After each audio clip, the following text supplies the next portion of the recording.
수협의 오늘 말씀, 우리는 빌립보서를 지금 계속 강해를 하고 있습니다. 빌립보서 1장 12절 말씀부터 14절까지의 말씀 우리 보시겠습니다. 같이 한 목소리로 합독하겠습니다. 형제들아, 내가 당한 일이 도리어 복음 전파의 진전이 된 줄을 너희가 알기를 원하노라. 이러므로 나의 매힘이 그리스도 안에서 모든 시우이대 안과 그 밖에 모든 사람에게 나타났으니 형제 중 다수가 나의 매힘으로 말미암아 주 안에서 신뢰함으로 겁없이 하나님의 말씀을 더욱 담대히 전하게 되었느니라. 아멘. 지난 시간에 우리가 사도 바울의 기도라고 하는 우리가 제목을 가지고 2시간에 걸쳐서 말씀을 드렸어요. 그 중에 우리가 사도 바울이 빌립보 교회 성도들에게 기도한 내용은 첫 번째가 하나님, 우리 교회가 정말로 사랑으로 시간이 가면서 풍성해지는 그런 교회가 되게 해달라고 하나님 앞에 기도했습니다. 그 다음에 두 번째로는 하나님, 분별력을 좀 이렇게 달라고 하나님 앞에 기도했습니다. 그리고 또 우리가 세 번째로는 하나님 앞에 영광 돌려지는 점으로 교회가 되게 인도해달라고 이렇게 그 사도 바울이 그 빌립보 교회 성도들을 향해서 이렇게 기도를 했습니다. 특별히 우리가 기도를 한 그런 내용, 사도 바울이 기도에 그 내가 너희들을 위해서 기도한다고 하는 것을 공개를 하고, 또 뿐만 아니라 심지어는 사도 바울이 기도하는 내용까지도 그 빌립보 교회 성도들에게 그 이제 공개한 그런 바로 그 이유는 우리가 두 가지 크게 우리가 볼 수가 있어요. 하나는 바로 뭐냐면은 이제 내가 너희를 이렇게 사랑한다. 여러분, 누군가가 누구를 위해서 우리가 기도한다고 하는 것은 관심이 있기 때문에, 또 사랑하기 때문에 기도를 해요. 관심과 사랑하지 않으면은 기도를 할 수가 없습니다. 그래서 우리가 집사님, 내가 집사님을 위해서 기도하고 있습니다. 이 말은 집사님, 제가 집사님 관심 갖고 있습니다. 집사님 가정에 관심과 사랑하고 있습니다. 이 말들과 똑같은 거예요. 그래서 사도 바울이 내가 빌립보 교회 성도들에게 기도하고 있다라고 하는 것은 빌립보 교회 성도들이요, 내가 이렇게 사랑하고 있습니다 라고 하는 그런 바로 고백과 똑같은 겁니다.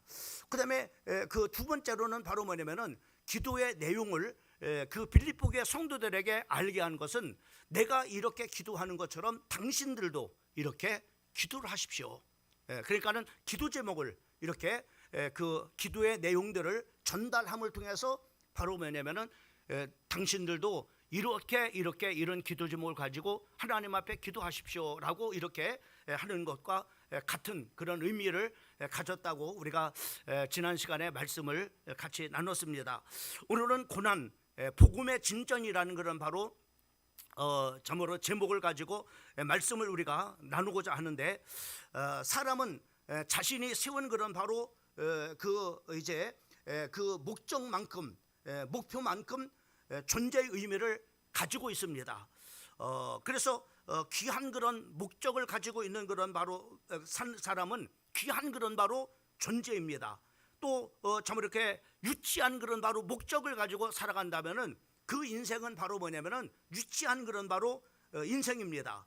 또 아무런 그런 바로 참으로 목적이 없이 살아간다라고 하는 말은 가치 없는 그런 바로 인생을 사는 참으로 존재다라고 이렇게 우리가 볼 수가 있는 겁니다. 그래서 우리가 사람이 분명한 그런 바로 목적, 또 귀한 목적을 우리가 가지고 산다고 하는 것은 굉장히 중요해요.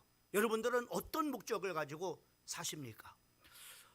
오늘 하나님께서는 오늘 참으로 이렇게 하나님께서는 오늘 이 말씀을 통해서 우리가 참 이렇게 그 이제 귀중한 그 사람의 그 목적을 우리가 볼 수가 있는데, 사도 바울을 보게 되면은 분명한 그런 바로 목적이 있었던 것을 볼 수가 있습니다.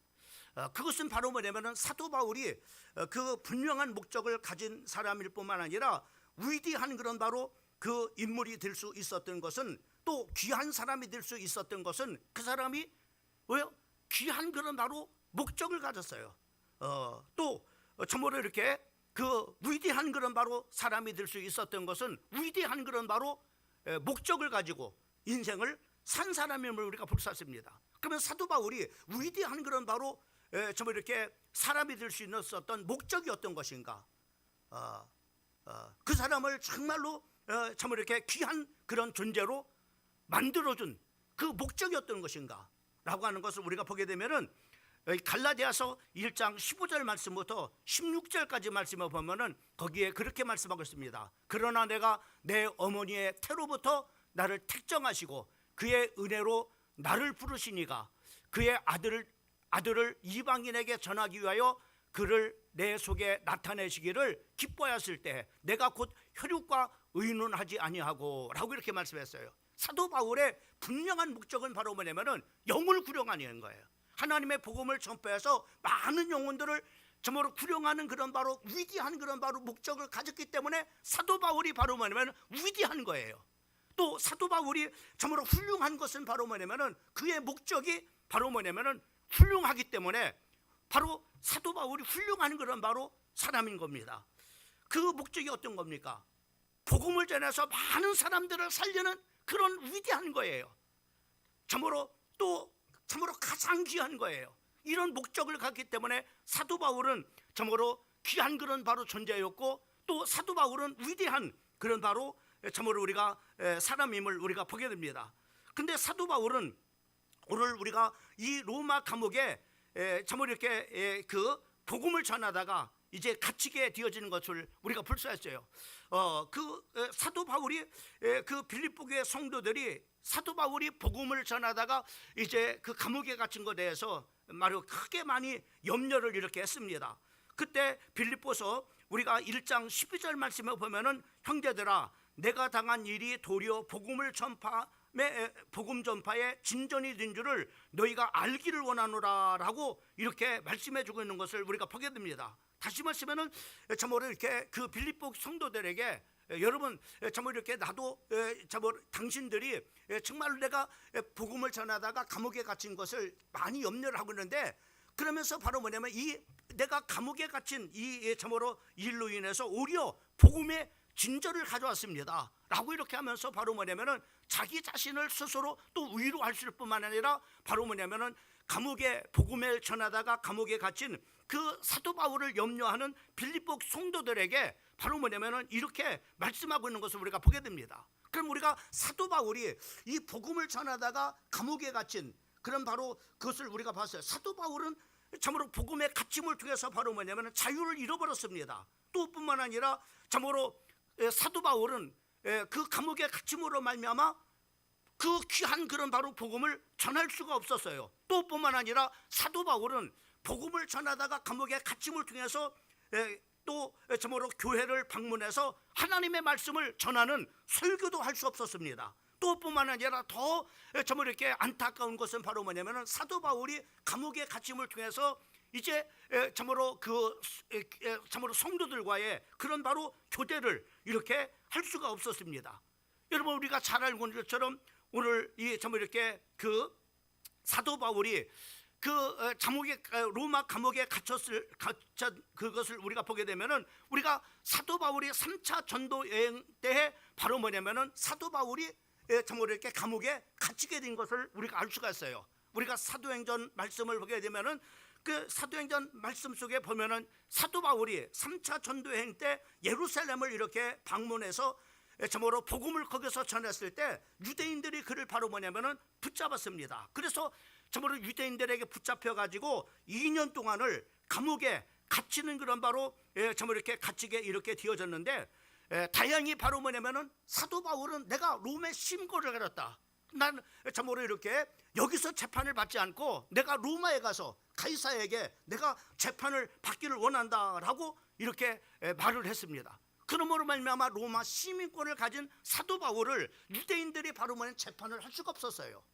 그래서 바로 뭐냐면 로마로 이제 압송이 되어져서 이제 로마의 압송을 이제 참으로 이렇게 가게 되어지는데 그는 바로 뭐냐면은 우리가 사도행전 말씀을 보게 되면은 사도 바울이 이제 276명의 사람들과 군인들과 제수들 이렇게 모두 발표가 270명이 타고 있는 그런 배를 타고 가다가 유라굴라라는 큰 태풍을 만나가지고 바로 뭐냐 파손을 당하게 되는 것을 보게 됩니다.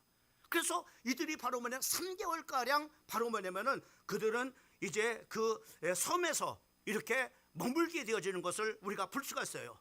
그리고 참으로 그 이제 거기서 3개월 동안을 머물다가 이제 참으로 3개월이 지난 후에 이들이 바로 뭐냐면 다시 로마로 이렇게 출발해 가지고 로마에 도착을 해서 또 로마에 도착하자마자 사도 바울은 바로 뭐냐면 감옥에 갇히는 그런 바로 신세가 됐습니다. 보통 참으로 사도 바울이 한 2년에서 3년가량 바로 뭐냐면은 로마 감옥에 있었다라고 이렇게 그 전해져 내려오고 있는데, 정확한 그런 바로 2년 이상은 되는데 정확한 그런 바로 이제 연수는 이렇게 우리가 예측을 할 수가 없어요. 그래서 대략적으로 바로 뭐냐면은 이 정도다라고 이렇게 할 수가 있는데, 그래서 바로 뭐냐면 사도 바울이 감옥에 갇혀서 정말로 복음을 전하지 못하고, 또 사도 바울이 성도들하고 교제하지 못하고, 또 사도 바울이 복음을 참으로 이렇게 전하다가 감옥에 갇힘으로 말미암아 참으로 교회를 방문하는 일도 하지 못했고, 또 가서 하나님의 말씀을 전하는 설교도 할 수 이렇게 없었던 그런 바로 시간들이 대략적으로 바로 뭐냐면은 한 6년, 5, 6년가량 이렇게 뒤어지는 것을 우리가 볼 수가 있습니다.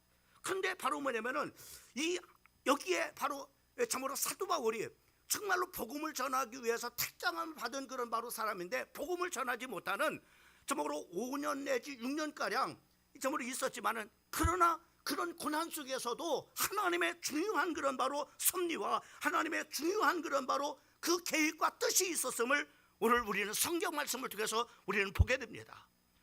여기서 우리가 깨달아, 특별히 우리가 12절 말씀을 거듭해서 우리가 보게 되면은 복음을 전할 수 없는 그런 바로 감옥에 갇히는 그런 바로 그 기간 동안에 그 바로 뭐냐면 사도 바울이 아무것도 하지 않은 것 같지만은 바로 뭐냐면은 복음의 진저를 이뤘다라고 이렇게 그 말씀하고 있어요. 12절 말씀에 보면은 형제들아 내가 당한 일이 도리어, 내가 당한 일이 어떤 겁니까? 도리어 바로 뭐냐 감옥에 갇힌 그런 일로 인해서 바로 뭐냐면 복음의 큰 진저를 가져왔다라고 이렇게 바로 뭐냐면은 사도 바울이 로마에서 빌립보 성도들에게 이렇게 서신서를 이렇게 보내고 있는 것을 우리가 볼 수가 있습니다. 그러면 바울이 로마에 갇혔을 때 바로 복음의 진전을 이뤘는데, 그러면 그 복음의 진전은 어떤 복음의 진전을 이뤘느냐? 사도 바울은 복음을 못 전했는데 어떻게 감옥에 있는 동안에 어떻게 복음의 진전을 바로 이뤘는가라고 하는 것을 이 성경 속에서 자세하게 또 말씀해 주고 있는 것을 우리가 보게 됩니다. 그 중에 하나가 바로 뭐냐면은 이 감옥에 있을 때 바로 뭐냐면은 중요한 것이 바로 뭐냐면은 로마 복음화를 시킬 수 있는 중요한 그런 바로 출발이 됐어요. 사도 바울이 복음을 참으로 전하다가 감옥에 갇힌 그런 일이 바로 로마까지 와서 바로 뭐냐면은 참으로 이렇게 감옥에 갇혔을 때 이 감옥에 갇힌 이 중요한 고난이 바로 뭐냐면은 로마 복음화의 중요한 그런 바로 기초를 놓는, 또 중요한 그런 바로 시작이 됐다는 겁니다. 특별히 우리가 13절 말씀을 보게 되면 거기에 이렇게 말씀하고 있습니다. 우리 한번 13절 말씀을 같이 한번 읽어보면 시작. 이러므로 나의 매임이 그리스도 안에서 모든 시우의 안과 그 밖에 모든 사람에게 나타냈다. 이 말이 무슨 말입니까? 사도 바울이 복음에 참으로 그 이제 감옥에 갇혔을 때 그 감옥에 갇혀 있는 동안에 바로 뭐냐면은 바로 감옥에 갈 그리스도 안에서 모든 시우대 안과 밖에 바로 뭐냐면은 모든 사람들에게 복음이 전파된 겁니다. 어서 참으로 바울이 갇힌 로마 감옥에서 바로 뭐냐 복음이 전파된 겁니다. 누구에게 복음을 전파되느냐? 바로 뭐냐면은 시우대, 모든 시우대라고 이렇게 말씀하셨어요. 여기 시우대라고 하는 것은 로마 참으로 황제의 신변 보호를 하는 근위병들을 이렇게 말하고 있는 것을 보게 됩니다. 이 귀중한, 어떻게 바로 뭐냐면은 이런 황제 가장 측근에서 바로 뭐냐면 황제를 지키고 있는 이 귀중한 사람들에게 어떻게 복음을 전할 수가 있겠어요? 사도 바울이 그렇잖아요. 이 귀중한 사람들에게. 근데 사도 바울이 감옥에 갇히다 보니까는, 로마 감옥에 갇히다 보니까는, 그 감옥에 바로 뭐냐면은, 감옥에서 누구를 만나느냐면은 바로 이렇게 그 시위대의 근위병들을 바로 뭐냐면은 만나게 된 거예요. 이들에게 바로 복음을 전한 겁니다. 얼마나 대단한 그런 일이에요. 그래서 이 정말로 시위대 이제는 그 이제 안에 있는 그런 사람들에게 복음을 전했네. 또 그 밖에 모든 사람에게 나타났대서 이들에게 복음을, 정말로 이런 근위병들에게 복음을 전하다 보니까는 이들은 바로 뭐냐면은 그냥 평민이 아닙니다. 여러분, 적어도 정말로 이렇게 대통령의 경호실을, 정말로 대통령을 바로 경호하는 그런 바로 사람들 아무나 하지 않잖아요. 그런가 마찬가지로 로마의 황제를 바로 뭐냐면은 이제 그 지키는 그런 바로 근위병들은 귀족 출신들이라 말이에요. 이들 귀족들에게 복음을 전하, 귀족들에게 복음을 전하니까는 이들을 통해서 바로 참으로 그 로마의 귀족들에게 복음이 전파된 것을 볼 수가 있어요. 로마의 귀족들에게, 상류층들에게 하나님의 복음이 전파되기 시작했던 것을 우리가 보게 됩니다. 그러면서 또 바로 뭐냐면 그들이 또 바로 뭐냐면 황제의 가족들에게도, 왜냐하면 그들에게 황제 참으로 가까이에서 바로 황제를 지키고 있다 보니까는 이들에게 복음이 전파되었을 뿐만 아니라 이들의 근위병들의 가족들에게도 복음이 전파되어지고, 근위대 가족들에게 복음이 전되다 보니까는 자연적으로 바로 뭐냐 황제 주변에 있는 그런 바로 참으로 황제의 가족들에게도 복음이 전파돼요. 그래서 그런 참으로 우리가 그 기독교 사회에 그런 얘기가 있잖아요. 그 로마의 기독교가 참으로 복음화가 되기 이전에 황제 말고 복음을 반대하는 황제 말고 주변에는 모든 사람들이 바로 뭐냐면 다 예수 믿는 크리스찬이었다고 하는 거예요. 황제만이 아니었다. 황제만. 그렇게 바로 뭐냐면 황제 중심으로 해서 주변에는 모든 사람들이 바로 뭐냐면 복음화가 이루어진 겁니다. 누구를 통해서 시작됐느냐? 사도 바울을 통해서. 사도 바울이 3년 동안에 로마 감옥에 갇혔을 때 그 시위대들이 바로 뭐냐면은 보통 3교대로 이렇게 3교대로 이렇게 교대를 한다고 해요. 그래서 교대하는 사람들에게 바로 사도 바울은 그 복음을 전한 거라고 생각을 해요. 그러니까는 하루에 3번씩 교대를 하니까는 3번씩 복음을 전한 거, 계속 바뀌어지니까는 이렇게 해서 바로 복음이 로마에 전파가 되기 시작하는 거예요. 그러니까 사도 바울은 내가 이 고난을, 내가 정말로 복음을 전하다가 이 감옥에 갇혀서 아무것도 할 수 없는 그런 바로 신세지만은 오히려 바로 복음의 진전을 이뤘다. 엄청난 복음의 진전을 이뤘다. 이렇게 말하고 있어요. 그것이 바로 바로 뭐냐면은 이런 복음의 진전이 바로 뭐냐면은 오게 된 거예요. 그 결과로 13절 말씀에 보면 나의 매임이 그리스도 안에 모든 시위대 한과 그 밖의 모든 사람들이 복음을 받게 됐다고 하는 거예요.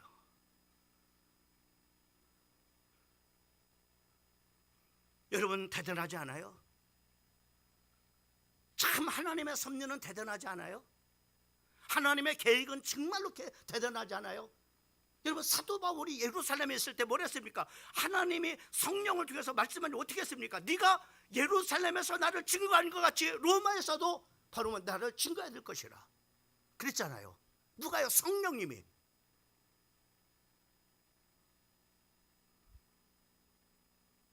사도 바울이 성령께서 그렇게 참으로 하나님의 계획을 사도 바울을 통해서 말했던 그 말씀이 바로 이렇게 성취되고 있는 거예요. 사도 바울은 또 그래서 내가 예루살렘에서 내가 로마에서 복음을 전파하면 내가 로마도 봐야 하리라.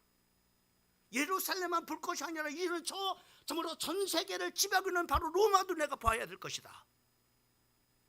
그리고 유라굴라 태풍을 만났을 때 모든 사람들이 다 죽게 됐을 때 한밤중에 사도 바울이 그 위기 가운데 하나님 앞에 기도했을 때 하나님의 음성이 들려. 바울아 두려워하지 말라. 네가 가이사 앞에 서야 하리라. 엄청나잖아요. 참 나는요 이 하나님의 말씀을 보면 너무나 기가 막힌 거야. 야, 정말 이게 과학이 아니겠어요? 영적 과학 아니겠어요? 하나님이 한 사람을 이렇게 인도하시는데 이렇게 정확하게 인도하시는 거예요. 그리고 하나님의 복음이 바로 뭐냐면은 사도 바울은 복음을 전할 수 없도록 바로 뭐냐면은 그를 결박해서 감옥에 가뒀지만은 바로 뭐냐면은 이것을 통해서 바로 뭐냐 복음의 진전을 이루어 그 로마 근위병들과 그리고 근위병들의 가족들과 그리고 근위병들을 통해서 바로 황제 가족들에게 복음이 전파하기 시작한 거예요. 이것이 이후에는 어떻게 하면 로마 복음화가 이루어지고 나중에 어떻게 유럽의 복음화가 이루어지잖아요. 유럽의 복음화.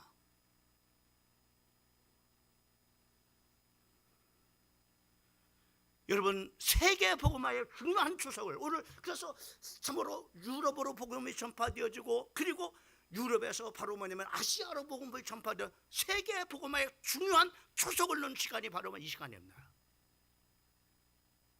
대단하죠 정말로.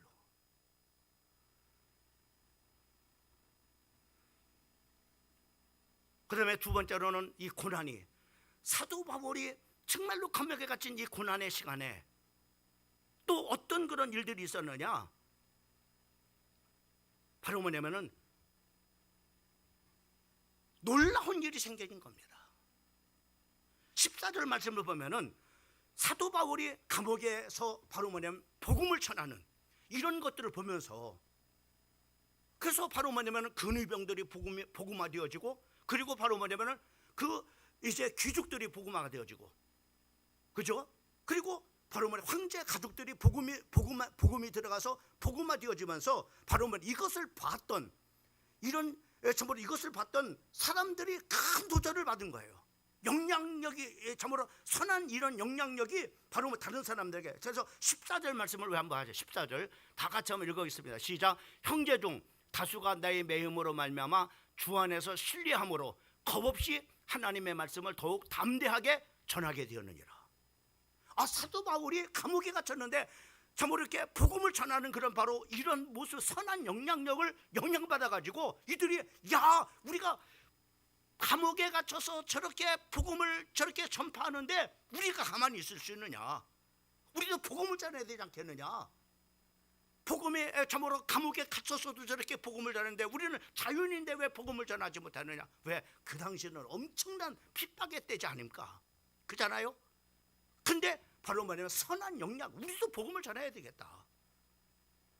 그래서 바로 뭐냐면 이들이 겁없이 하나님의 말씀을 더욱더 담대히 전하는 이런 일들이 일어나는 거예요.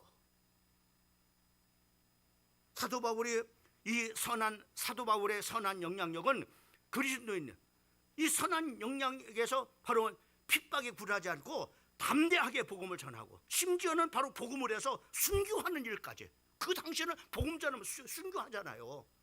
로마 참으로 그 당시에 때는 여러분 잘 알잖아요. 예? 그 사도 바울이 감옥에 갇혔을 때 그 시대가 어떤 시대인가라는 걸 우리는 세계사를 통해 너무 잘 알잖아요. 기독교가 가장 많이 핍박받았던 시대입니다. 근데 이들은 바로 선한 영향력을 받고 이들도 담대하게 사도 바울을 신뢰함으로 말미암아 바로 뭐냐 담력을 얻어가지고 바로 뭐냐면 담대하게 복음을 전하는데 겁없이 하나님의 복음을 막 전파하기 시작한. 심지어는 바로 말하면 죽는 순교까지도 바로 각오를 하고 또 죽음이 온달지라도 복음을 전하는 일을 멈추지 아니했다고 하는 것을 볼 수가 있습니다. 이것이 바로 뭐냐면 고난 가운데 오늘 복음의 진전이에요.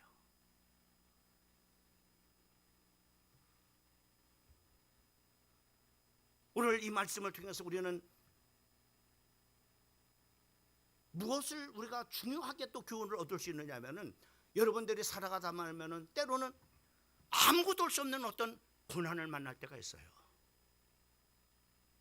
그 고난 속에 여러분들이 하나님의 섭리와 하나님의 계획과 뜻이 있다고 하는 사실 우리 사랑하는 성도들이 믿으시기를 주님의 이름으로 축원합니다. 좋은 것만 하나님의 섭리가 있고 좋은 것만 하나님의 뜻이 있고 하나님의 계획이 있는 것이 아니라 바로 우리 성도들이 당하는 그런 어려움 속에서 고난 속에서 바로 하나님의 놀라운 섭리와 계획이 있다고 하는 사실입니다. 그러니까 여러분들 고난 만났다고 해서 낙심하지 마세요. 염려하지 마세요. 그 속에 하나님의 놀라운 계획과 그 속에서 하나님의 놀라운 섭리가 있다고 하는 사실을 깨달으시기를 주님의 이름으로 축원합니다. 염려할 필요도 없고 걱정할 필요도 없고 낙심할 이유도 없습니다. 하나님은 이 세상의 모든 만물들을 주관하시는 주권자이십니다. 그 속에 우리는 하나님의 자녀 아닙니까? 하나님의 자녀들에게 뭘 했습니까? 로마서 8장 28절 우리가 너무나 잘 알고 있는 말씀이잖아요. 사랑하는 자 그의 참으로 뜻대로 부르심을 입은 자들 모든 것이 협력해서 선을 이루시는 하나님이요, 우리의 고난까지도 우리의 실패까지도 우리의 넘어짐까지도 우리의 죄가 죄를 짓는 그것까지도요, 하나님은 모든 것을 협력해서요 뭐요? 하나님의 섭리가 있고 하나님의 계획과 뜻이 있어서 참으로 하나님 앞에 영광 돌리게 된다는 거예요. 무엇을 통해? 네가 지금 당하는 고난을 통해서, 네가 지금 당하는 어려움 때문에.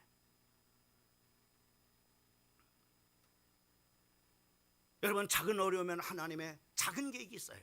그러나 큰 어려움이 있습니까? 그러면 여러분, 큰 하나님의 여러분을 향한 계획이 있다고 하는 사실을 깨달으십시오.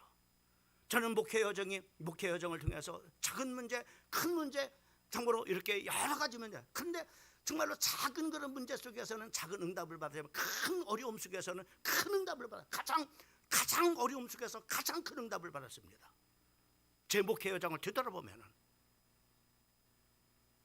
여러분들이 잘못해서 당하는 고난이 아니라면은 절대로 낙심하지 마세요. 그것 때문에 절망하지 마십시오. 그것 때문에 누구를 탓하거나 불평하지 마세요. 그 속에 하나님의 섭리와 계획이 있어요. 오늘 누구처럼요? 사도 바울처럼 복음을 전하다가 감옥에 갇혔지만 아무것도 나는 복음을 전하니까 감옥에 갇히니까 아무것도 알 수 없어. 그러나 아니에요. 하나님의 계획은, 하나님의 섭리는, 하나님의 뜻은 그것을 통해서 하나님의 복음의 진보가 나타나게 된 것을 보게 돼요. 그 진보가 어떤 겁니까? 로마 복음화의 중요한 시작이 됐다거나 세계 복음화의 중요한 길을 열었다고 하는 거예요. 근위병들이 복음화되어지고, 그들을 통해서 바로 뭐냐면은 근위병들의 가족들이 복음화되어지고, 그리고 귀족들이 복음화되어지고, 나중에는 바로 황제 가족들이 바로 복음화되어져요. 나중에는 황제까지도 복음을 들어서 300년 후에는 어떻게 됩니까? 기독교가 국교화가 되는, 그렇게 핍박했던 로마가 기독교 앞에 바로 영적인 무릎을 꿇게 되죠. 주님은 살아계십니다.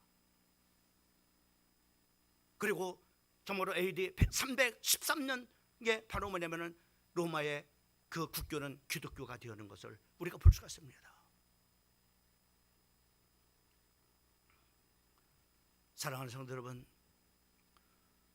여러분 지금 당하는 어려움이 있습니까? 낙심하지 마세요.